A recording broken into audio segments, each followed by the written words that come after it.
بسم الله الحمد لله والصلاة والسلام على رسول الله إنا لله وإنا إليه راجعون guud ahaan ummadda Soomaaliyeed meel kastoo ay joogto gaar ahaan qoyskii iyo eheladii asxaabtii ay ka baxday Saada Cali Warsame xildhibaan Saada Cali Warsame samari iimaal Allah naga siiyo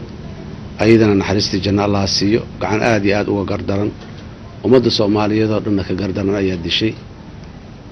Saado qof Soomaaliya ee dadka Soomaaliyeed qiimo badan ay magac weyn ku dhaxlay ayay ahayd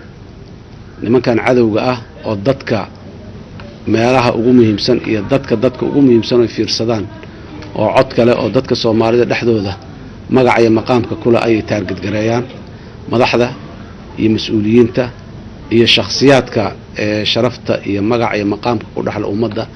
ay taarget gareeyaan si ay ummadda indhaha uga ridaan saadane sidaas ayna teedii ayaa meesha ku dhamaatay laakiin aad iyo aad ayaan uga xunnahay qarankan Soomaaliya iyo ummadda Soomaaliyeed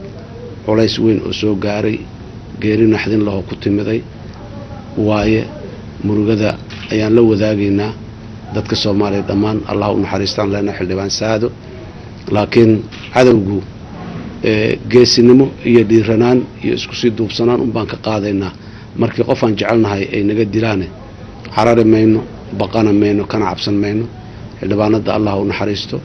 eheladii iyo asxaabtii sabir iimaan Allah ka siiyo sidoo kalena waxaan uga tacsiyeenaa ummadda Soomaaliyeed guud ahaan qof magac ku dhaxlay ayay ahayd ummadda Soomaaliyeed waxaan leenahay sabir iimaan Allah idinka siiyo aan ogaanana cadawgu maalin walba inuu qofku noogu muhiimsan sidaas oo u bartilmaameedsanayo oo ay haboon tahay inaan meel intaan uga soo wada jeesano aan cadawga meel iska saarno inna lillahi wa inna